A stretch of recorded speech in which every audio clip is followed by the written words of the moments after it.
What up, yo? Welcome back to Forever Backlog, the show where I review my gaming backlog as I go through it for your viewing pleasure. A shorter yet still unacceptably long time between episodes, but we're getting there. See, the first steps are admitting you are powerless and submitting to a higher power. Ha! Memes. Right, for this video I'll be reviewing SideQuest Simulator 2009. Or you might know it by its more popular name,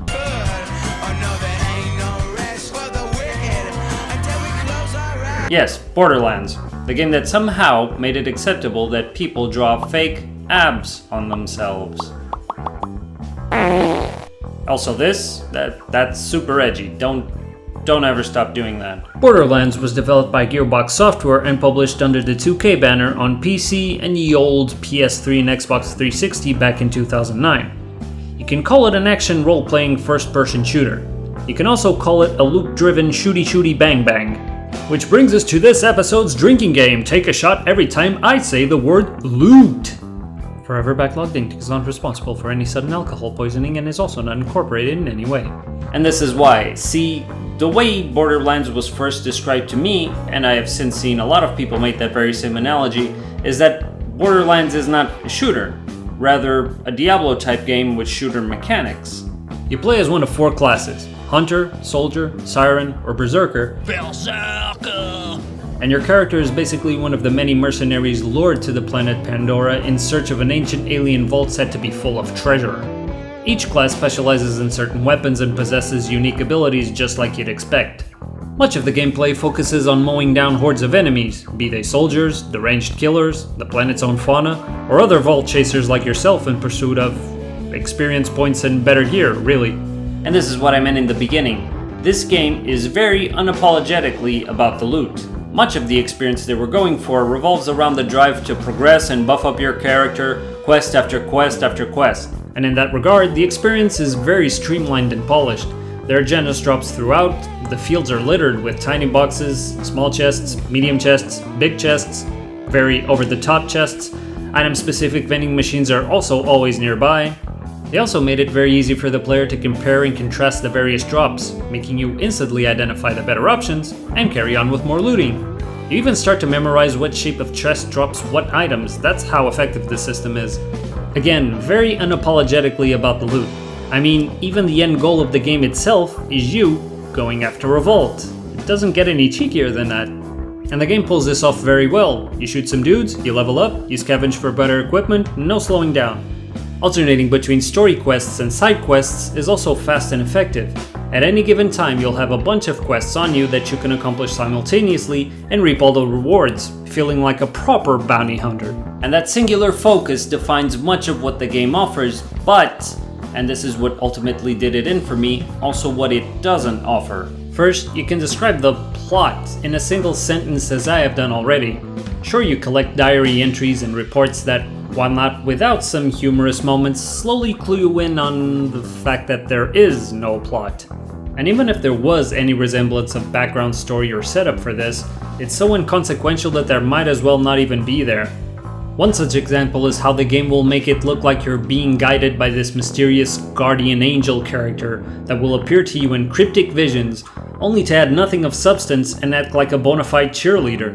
None of the characters were even given a chance to be memorable. Any attempt at them having a semblance of personality is infallibly along the lines of, "Ha! Look at how this person is crazy and silly being on this planet for so long."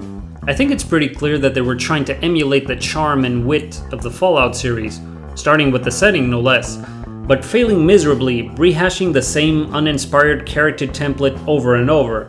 And questing is ultimately as unremarkable as it is streamlined. Sure, it's easy to get a bunch of quests sorted out in no time, but I'm not sure that the concept of mindless batch questing is objectively a good one.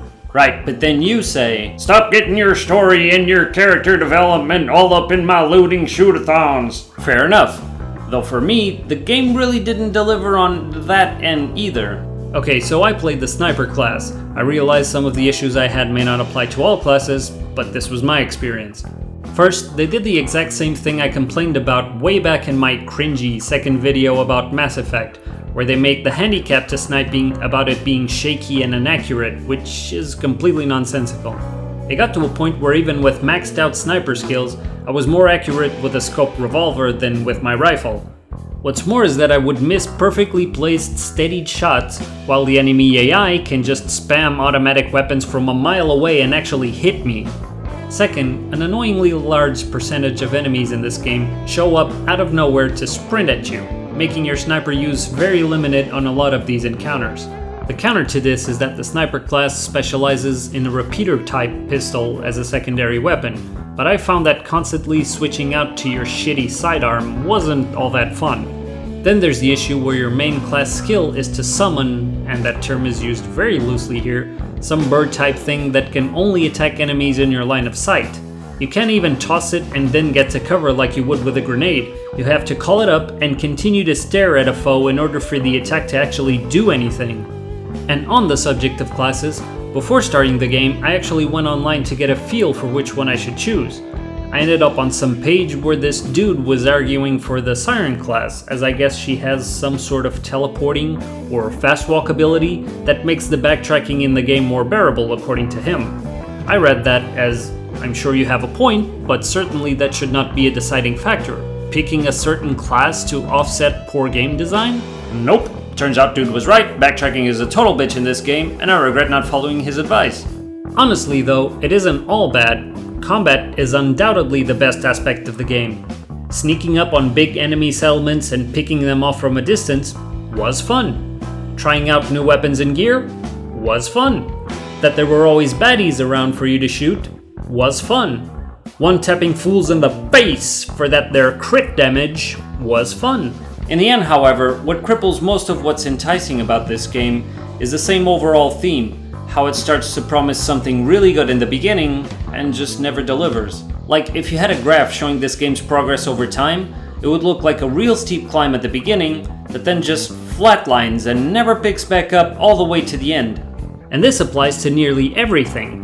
At first glance, the game design and art style are gorgeous, combat is fun, quests look enticing, looting is addictive, and everything looks promising. After a couple of hours though, you realize the scenery is never gonna change, you've already seen 80% of all enemy types that will appear, every quest is the same, looting feels pointless, there's no real sense of progression, and you're just wondering how long can the game keep this up? In fact, I only finished the game because through most of it I was banking on something like, surely the scenery will change at some point, surely the action will offer something new at some point, surely something, anything will be different at some point, and it never is. And by then I was close enough to the end that I might as well go through with it, only to confirm that the ending is as uninspired as all that led up to it. So no real surprise that if you ask should you move Borderlands up or down on your backlog, I'm gonna go ahead and say you should move it down. Even if you say, well, I don't care much for plot and setting, I'm in it for the mindless shooting and loot grabbing, you're probably just better off giving this a pass and skipping straight to Borderlands 2. I can't imagine it having any less features than this one, and you're not really missing out on anything significant here. The one point I will concede is that the multiplayer aspect might make up for its shortcomings somewhat. I didn't get to try it, don't shoot me, none of my friends actually have this game, but even then, I stand by my recommendation. If I were to sum up Borderlands, I would liken it to a dubstep song. How do you do, fellow kids? A dubstep song where the bass just doesn't drop. Ever. That's my review, guys. Let me know what you thought. I know a lot of people like this game, so feel free to bash me in the comments. Please leave us a like, subscribe if you haven't already. If you have, just know that you're my homie. Right, take care everyone, and I will see you all soon.